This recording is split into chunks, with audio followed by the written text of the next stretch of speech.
All right, guys, welcome back to another episode of The Potential Project. I am your host, Sean Calhoun, and I always like to start the episodes with saying thank you and that I am extremely grateful that you are spending your most precious resource. I can't say that precious resource, that's a tongue twister. Precious resource with me, and that is your time, guys. So if you are finding value out of these episodes, if you're learning anything, please share it with a friend because it is my purpose and it is my mission in life that I can help people pursue their full potential and help get the most out of our time on this earth, right? We are here for a short amount of time in the grand scheme of things, and we want to maximize all that this place has to offer, all the places to go see, all the people to communicate with, all the experiences, all the love, the joy, the bliss that we can get out of this life. I want to do it myself, and I want to bring you guys along for that journey. And so, with that being said, today I do want to talk about what I started with, which is our most precious resource, and that is time. Guys, how many times do we tell ourselves, I don't have enough time to do, and then fill in the blank? Whatever it is. Now, we've talked about goals a million times on here. We all have them in all different areas of life.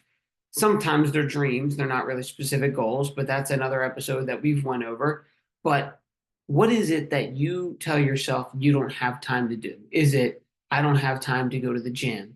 I don't have time to go on a date with my significant other. I don't have time to, whatever it is. We've said this to ourselves millions and millions of times throughout the course of our life. But the funny thing is we all get the same amount of time, right? No matter if you are, you know, hugely successful in business, if you're a priest, if you're a teacher, every walk of life, we all get the same amount of time here on this earth, but it's your perception of it and what you do with that time that really counts. And the big one that I wanted to talk about was the perception, but that again could be a whole nother episode. Today we're going to get more tactical on things you can do to get more time. But think about that for a second, right?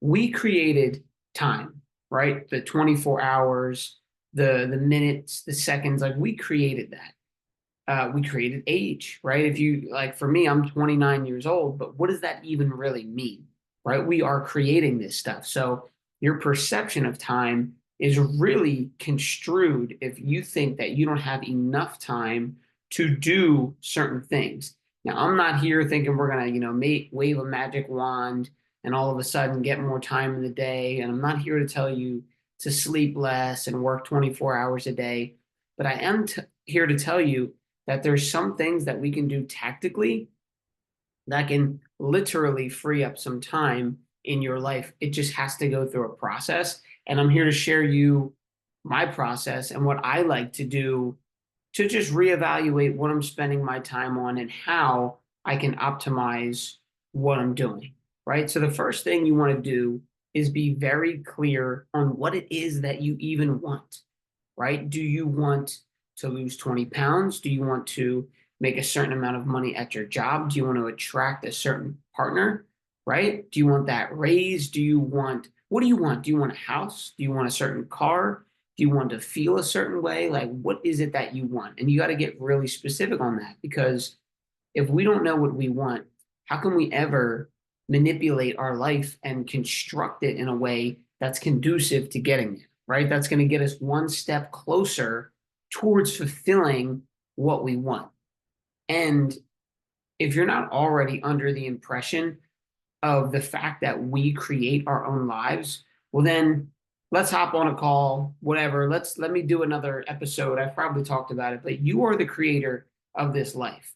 It's your thoughts, which lead to your actions, which lead to the results and the outcomes that you get.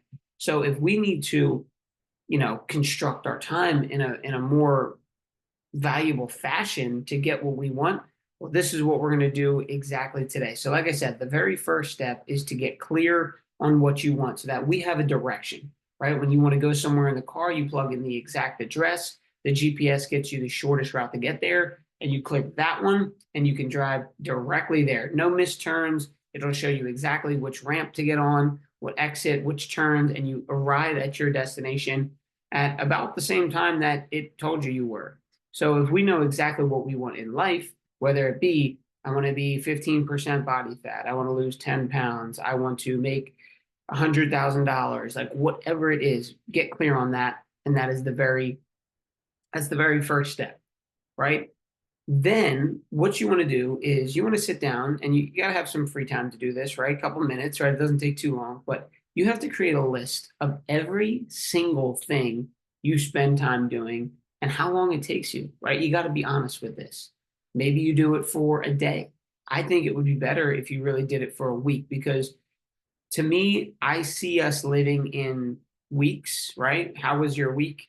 You do around the same things every week, and then we repeat it. So if you could give yourself a full week, Monday to Sunday, what you do every single hour, every single minute of the day. Now that might seem extreme, but how much time do you want to free up, right? What do you want to make out of your time, right? Because if you do the full week, you're going to get more out of this.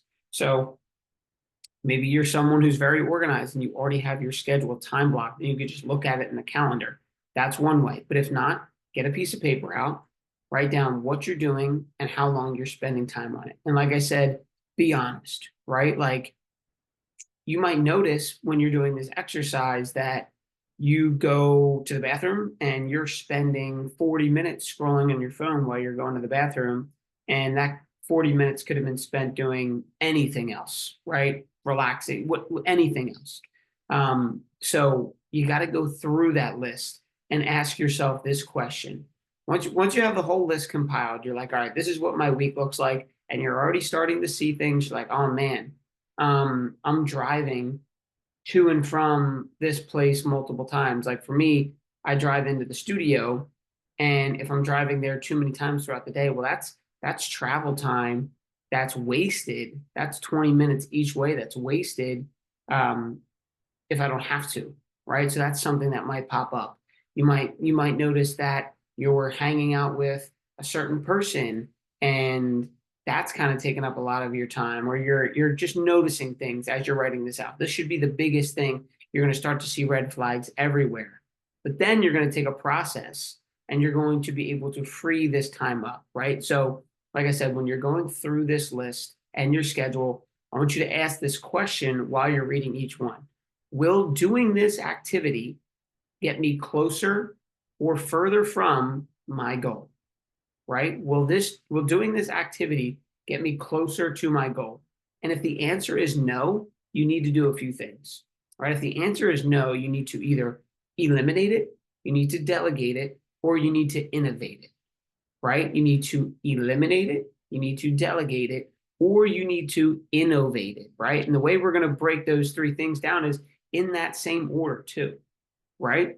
So you got to set priorities in your life, right? So for me, if the activities that I do and the time that I spent doesn't benefit my family, if it doesn't make me healthier, if it doesn't make me more money, if it doesn't give me an experience of love or bliss, it can just flat out be eliminated from my life. Like if it doesn't do one of those things, it can be eliminated. So if I'm looking through my list and it's not checking one of those boxes and it's not getting me closer to my goal, well, then it can simply be eliminated. So now you have some white spots on your calendar, right? You're freeing up time, right? Whatever that was for you, you just maybe you gave yourself another 3 to 10 hours a week just right there. So the first step is to eliminate it, right? Set your standards, figure out what matters most to you. For me, like I said, if it doesn't benefit my family, make me healthier, make me more money, experience love or bliss, it can just be flat out eliminated from my life.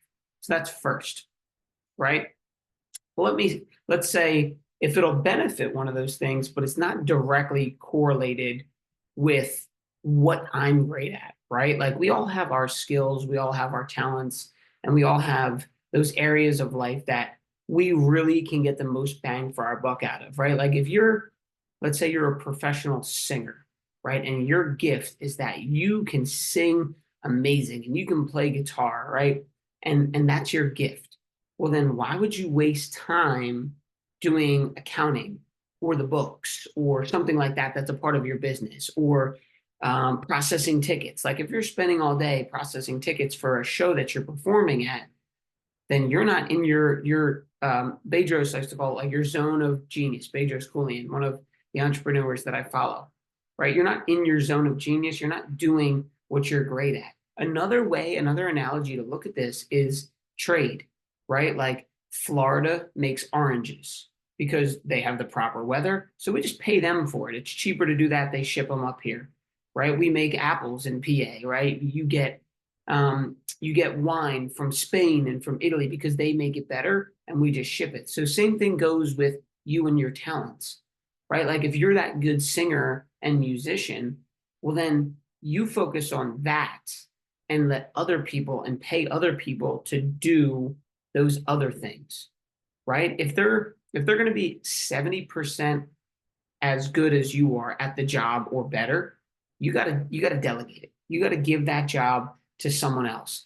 And I know what you're thinking. Well, Sean, I'm not a business owner. Like, does this really apply to me? You don't have to own a business. You don't have to be CEO or an entrepreneur to delegate things in your life, right? You have family members, you have friends, you have people in your life that care about you, hopefully, that you can make, conversations with, you can make agreements with to delegate things. And maybe you do trade off your skill for one of theirs, right? Like you're at work and let's say you work in an office and you're really good at meal prepping and you seem to do it all the time. And there's a buddy of yours who is trying to lose weight and he's like, dude, like you kill it with packing your meals all the time. Like you're doing great. I saw that you were losing weight. Could you help me out? Maybe if your zone of genius is doing some meal prep and that doesn't take you too much time, you do that and trade it for the fact that he takes his clothes to the dry cleaners and he does that for you. I don't know. I'm just spitting out ideas, but you get what I'm trying to say. Focus on what is going to make you the most bang for your buck, whether that means the most money, or it's going to make you the most productive, or it's in your zone of genius. You focus on that, and you need to look at all the other things that you can delegate. And a rule of thumb is that, and I didn't make this up, I've learned this from other people, but if someone can do something about 70 to 80% as good as you could, delegate it. I think we get caught up in this rut of saying, I want to be in control of everything because you care the most. You're going to do it with the most detail. And that's probably true. That's okay. But the fact is, if you are running out of time and you don't have time to do the things that are going to get you your desired goal, then you need to delegate those other things. Like if your goal is to lose weight and you can never seem to meal prep or grocery shop or make it to the gym, well, you just doing this exercise is going to free up some time where you can delegate some of your time or some of the things that are taking up that time and use that to then go work out or then go meal prep, whatever it is, right? So you got to set your priorities. You got to see what your standards are. Then, if it's not directly correlated with that, then we have to delegate it and focus on your zone of genius. And then you want to go through all of the things that need to stay in your routine, right? They are a part of what you do. They're somewhat or not directly in your zone of genius. They're what's moving the needle in either your business, your life, or towards your goals. And then we need to innovate, right? We need to innovate the process in which you're doing it. So that could be something like simplifying the process. It could be how can we be more productive, right? Or it could be are we approaching it from a whole new angle, right? There's more than one way to skin a cat. That's an old phrase, but it's true, right? Like if your job is to get leads, right? If you need leads for a business, well, there's plenty of ways to do that. You could run Facebook ads. You could go door knocking. You could post on social media. You could call everybody in your phone book, right? There's a bunch of different ways that you could do that to get leads for your business. But if that is your role and that is something that's in your zone of genius, well, now you've kind of eliminated all the distractions. You know the things that you need to be working on. Now we can innovate, right? We can say, okay, that process that I was doing was taking me 3 hours. how can I get this done in 2 or 1, right? What is the downtime or the thing in this process and system that is just taking me way too long, and I can get this done in 1 hour? Now you just save yourself 2 hours. Or let's say this, right? If you're in sales or something and you're making phone calls and you notice that you're calling all day long, or let's say you're calling for 4 hours at one time, then you're taking a break, then calling for another 4 hours. Throughout that time, you might have noticed that people only pick up the phone at 9 a.m. and 6 p.m.